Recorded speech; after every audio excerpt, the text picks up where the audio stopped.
NHAI ने Pathankot Mandi four lane का कार्य आजकल जोरों शोरों से चल रहा है और किसी जगह सड़कों की खुदाई तो किसी जगह बड़े बड़े पहाड़ों को काटकर फोरलेन सड़क का काम किया जा रहा है। फोरलेन बन जाने से यहां भविष्य में लोगों को सुविधा तो होगी, पर वर्तमान में इस काम से कई लोगों को नुकसान भी पहुंचा है। ऐसा ही किस्सा जिला कांगड़ा के नूरपुर शहर के वार्ड नंबर जसालत से सामने आया है, जिसमें जसालत वासी निकला राम की 4 कनाल भूमि फोरलेन के कार्य के चलते बह गई है।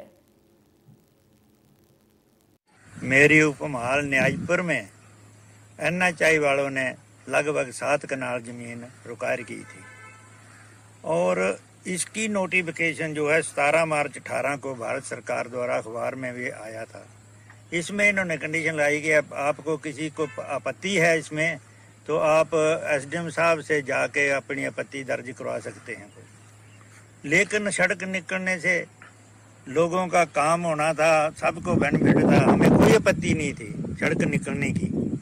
लेकिन बाद में इन्होंने मेरी जमीन से 30-35 मीटर गहरी खाई खोद दी, सड़क नीचे कर दी और बरसात के दिनों में भूस्खलन की खातर साथ लगती उपजाऊ भूमि भी मेरी जो थी वो 3-4 कनाल बह गई है।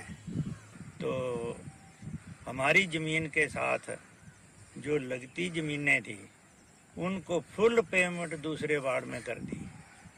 जिन लोगों को फुल पेमेंट कर दी उनको इन्होंने आर्बिट्रेशन में नहीं बुलाया, ना उनके ऊपर कोई केस किया। तो इसमें तो मिली भगत लगती है एनएचएआई वालों की, क्योंकि हमें रास कर रहे हैं। हमें तो इसका मुआवजा दिया जाए तीसरे वार्ड का, और हम जो हमारी ज़मीन बह गई है, स्लाइडिंग हो गई है बरसात की वजह से, उसका भी क्लेम दिया जाए और चारों तरफ भूमि मेरी को डंगे लगाए जाएं। नहीं तो मैं कोर्ट का दरवाज़ा खटखटाऊंगा। आर्बिट्रेशन में तो गए हैं, जाना ही था हमने, लेकिन ये चले गए हैं। एक ही बात हो गई, पहले ये गए। और चलिए इन्हीं खबरों के साथ इस बुलेटिन में फिलहाल